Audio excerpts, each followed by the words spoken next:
Albert Vidal, benvingut als 7 dies. Hola, gràcies.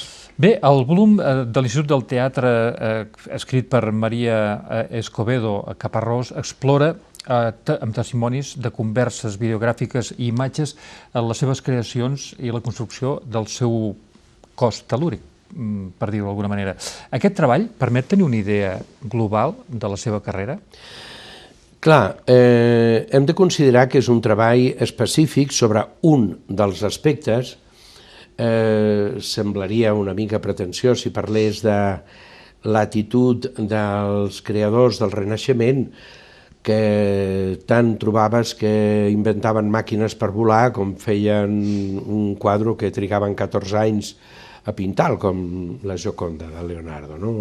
Aquesta actitud universal, que vol dir que pots tocar tots els aspectes de les arts escèniques. Aquí es tracta de la relació entre el cos tel·lúric i el mitjà videogràfic. La relació amb la càmera és molt misteriós. És molt misteriós perquè la càmera en si mateixa és una entitat objectiva i estàs davant d'una objectivitat que et permet arribar a un vano més ample de sensibilitat. Però bueno, diguem-ne que és dedicat a aquest aspecte. Molt bé. Com definiria vostè el que anomena art tel·lúric? Què és? L'art tel·lúric, que és curiós perquè ja en els anys mitjans dels 80, quan parlava de tel·lúric, la gent deia, i això què vol dir? Què és aquesta paraula? I ara, gràcies a Déu, ja s'ha fet d'una manera més... La gent en parla, diu, bueno, són les energies de la Terra, telus, terra, art tel·lúric, la capacitat del cos humà de realimentar-se d'aquestes energies que porta la Terra, que després ens donaran el sabor d'un vi o d'una manera de parlar o de gesticular fins i tot. Captar aquestes energies per redescobrir una cosa que avui ha estat molt malmesa i que és la paraula. La paraula avui ha perdut molt el seu sentit. I jo crec que la capacitat de l'actor tel·lúric és de reviure el sentit. Primer de tot va ser el verb, ja diuen a la Bíblia. Vull dir que la importància de que la paraula és una síntesi que ve després d'habitar el cos humà amb unes energies a les quals fa referència. Llavors la paraula té llum, té vida i té, sobretot, comunicació.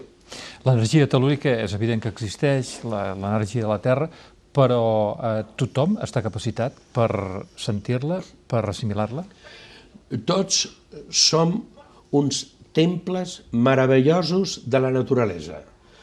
A vegades s'ha de picar més pedra, a vegades menys, però és partint d'aquesta meravella de que som un ésser humà que en si mateix és un miracle de la creació. I prendre consciència d'aquesta sacralitat que en si mateix tenim com persones humanes ens fa més bons i ens fa més intel·ligents i apropats més al coneixement, perquè això és el que més ens allunyarà del mal, perquè el mal és el fruit de la ignorància. Pel coneixement s'arriba a estimar. Cognoscere est amare, ja deien els savis grecs. Què buscava quan va fer els cants tel·lúrics? Per ser sincer, va ser quelcom que de cop atravessava el meu cos. Va ser una innovació en el món de la música, perquè em diu, quin gènere fas això? Dic, no, no és ni cant harmònic mongol, ni el que fan els monjos tibetans, això és cant tel·lúric, que té unes connotacions i una tècnica molt diferent de coses que se li poden semblar. Què pensava? Afortunadament no pensava res. Que és quan les coses a vegades surten bé. És una mica taoista, això que t'he dit ara, però és veritat que és així. Però buscava l'arrel de les paraules? Amb aquells cants? Això ha vingut després. M'he passat 15 anys treballant només les energies de les paraules sense pronunciar-les. Vull dir, i són coses... Em sembla que vàrem fer aquí una entrevista nosaltres fa 5 anys, quan vaig presentar la càtedra Xavier Fàbregas en el centenari de l'Institut del Teatre. Em vaig atrevir, després de 3 hores, va durar 6 hores, la gent em va dir que se li havia fet curt, gràcies a Déu.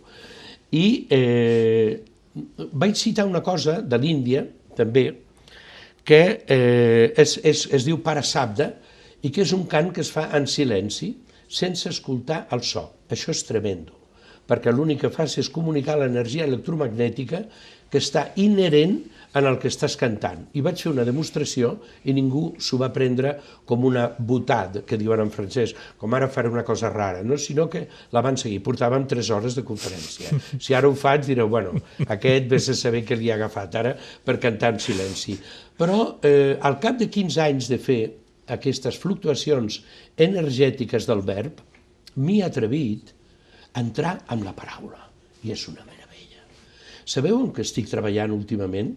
Independentment d'aquesta presentació de Politicus, que ja en podem parlar, ara estic treballant sobre la Divina Comèdia, de Dante d'Alighieri, com a text sagrat, espiritual, i ho estic aprenent de memòria en toscà del segle XIII, XIV-XIII, no, perdona, no, perquè era el 1300, 14-15, no? En decasíl·labs, que en porto ja 500.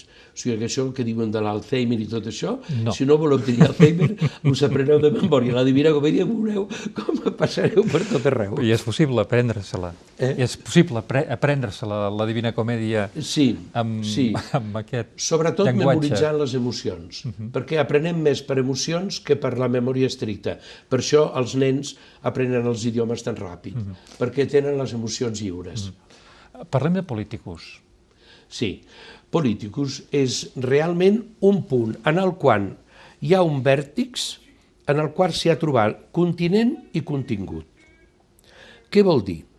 Que sí que és una visió crítica perquè la tenim impregnada de la realitat que estem visquent. És una realitat intensa, però amb un llenguatge que paral·lelament reconfirma la visió del món que expressa la dramatúrgia. És important que el llenguatge i la dramatúrgia responguin a una mateixa pulsació. Jo em sembla, humilment, que això de l'humilitat...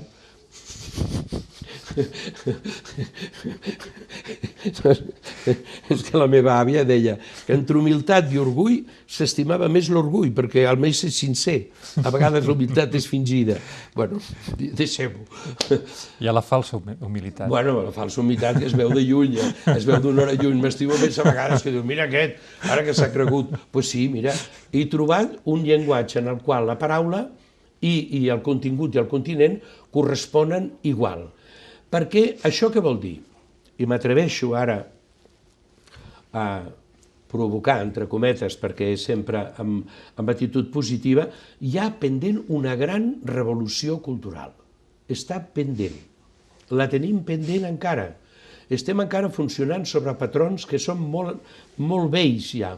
I aquesta nova visió ha de correspondre un nou llenguatge. Jo m'he passat tota la vida investigant sobre el llenguatge i la comunicació. Aquí llavors em toca també presentar en Politicus aquesta, en principi, s'ha fet per les xarxes socials. Jo m'he fixat, quan estàs per les xarxes socials, què fas? Dura 15 minuts, ui, me'n vaig al minut 12 que m'enteraré de què va. Ja t'has saltat, és tremendo, vull dir. I llavors que he fet uns clips que duren 1 minut i mig, que els presento en Politicus conjuntament per temes separats, però és això, continent i contingut. Té un laboratori d'art tel·lúric? La meva vida és un laboratori, des de que em rento les dents fins que vaig a dormir, que me les rento també, que no sigui dit.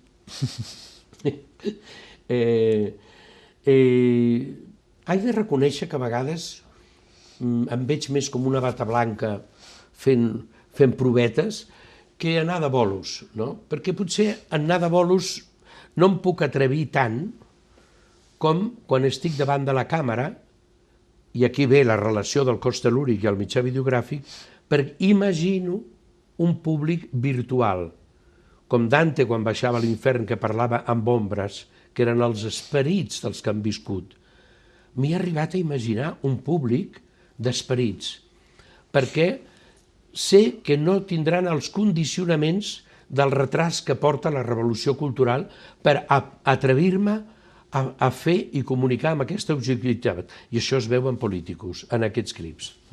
De tots els muntatges que ha fet fins ara, de quin se'n sent més satisfet? Ui, dels fills que has tingut, quin t'agrada més? Tots. Però l'home urbà ha estat un dels que més èxit ha tingut.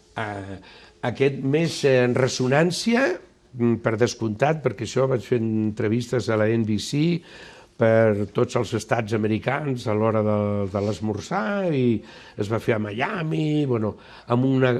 Sí, va ser... Perquè, clar, estem parlant de principis dels anys 80, quan encara el... com es diu això del... El reality show no existia.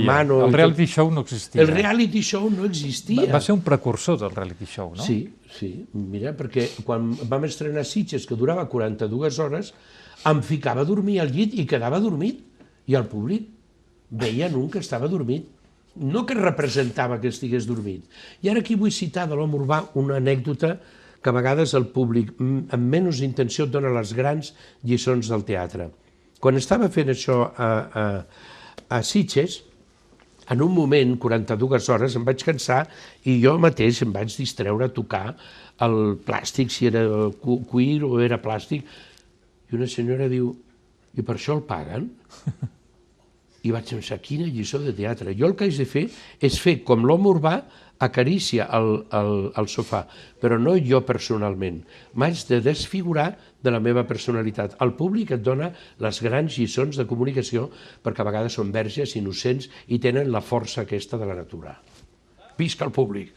Més el públic que els crítics. Mira, haig de dir